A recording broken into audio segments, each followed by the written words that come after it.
Hey, Grimrock here, and today I'm going to be doing a quick guide on the brand new April Fool's event on Dragon Ball Legends. See if you can land even one punch on my face. Now, for the first stage, the Kid Trunks stage, this is by far the easiest one out of all of them, and if you want to get more amusement park tickets, then this is the stage that I recommend farming. The way you do this is just not do anything. In your base form, you're not going to do any damage, and Vegeta's just going to constantly dodge you, so there's no point. But once you transform into a Super Saiyan, that's when you want to start playing. And there you go, you bait him out, get him down to 95% or below, and you're done.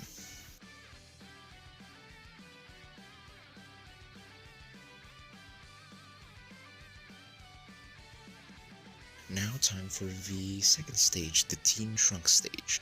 This is by far the most difficult one, so it's a good thing that you're not actually required to clear this. You can just go in, lose, and leave it, so that's pretty nice. But, being the hardcore completionist, it's definitely not because I didn't read the missions, but I wanted to really clear this stage, and it took me a couple of reattempts, not because of, time or anything. I literally just took too much damage. But, the general key to this stage is good RNG and paying attention to how much damage you take, as well as saving your cards for when you transform into a Super Saiyan. Because you're not going to do much damage, you need to transform, and then you can do a lot of damage. So you just want to use your cards for self-defense. Don't expect to do any damage in your base form. And because Vegeta's still going to attack you, even in your base form, like before transforming, it's best that you just be careful. And, switch up your playstyle a little, depending on how much damage he's doing to you, or how long his combos are while you're in base form. Again, this fight does require some good RNG, because if you don't have the right cards, or if Vegeta attacks you one too many times, you lose. But there I transform into a Super Saiyan, and I go for the green card. Pretty useless actually. But there, following AI patterns, I managed to get a perfect vanish. That's pretty nice. I wanted to go for the blue card, didn't exactly work out, but I managed to finish it off with a strike anyways. So yeah, that's proof that the Teen Trunks stage is actually clearable, or you can clear it even though you don't have to.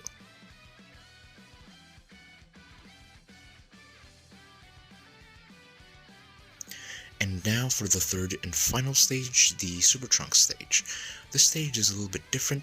It does require some RNG, but it's not as egregious as the second stage. And there's definitely also a layer of strategy to it, so the way you play decides whether you win or lose. And I like this stage a little bit more because it's not like, you're not vulnerable or anything like you were in the Teen Trunks stage, but basically what you want to do is you want to, I guess, land 3 strike arts on Vegeta, because then every other strike arts that you land will inflict feint, which will give you the opportunity to get some ki, and basically continue this combo that ends with a strike, feint him again, and just do it.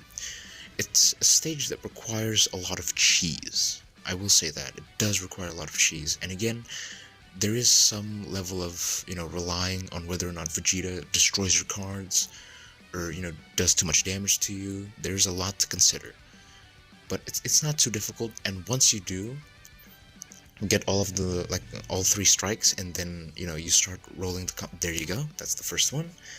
And there I could just, charge up, and keep going. It's really that easy, and then I end it with another strike, feint him again, and charge my ki up. It's basically the cycle until, you eventually get his HP down far enough. Feint him again, and while he's fainted, you can just charge up ki and prepare for the next combo, and that's the other layer of RNG, is that you want to have a strike card in your hand. That's pretty important. But yeah, there you go, that's the third stage. It's pretty cheesy, but it is clearable. Now, as you can see here, these are the missions, the 3 missions that you can clear. You just need to do the first stage, third stage, and then you also need to throw a match. Easy.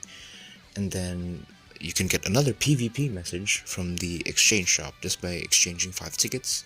And I'll show you the messages here real quick. I'm just gonna pick a random match and scroll down, and boom, there they are.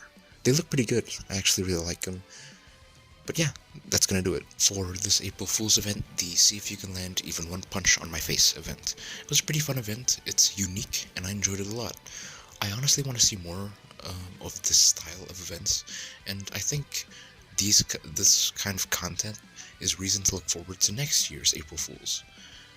But yeah, like if you enjoyed the video or if it was actually useful, comment what you thought, and subscribe to see some, daily content and some more guides. But yeah, that's gonna do it. Bye, and thanks for watching.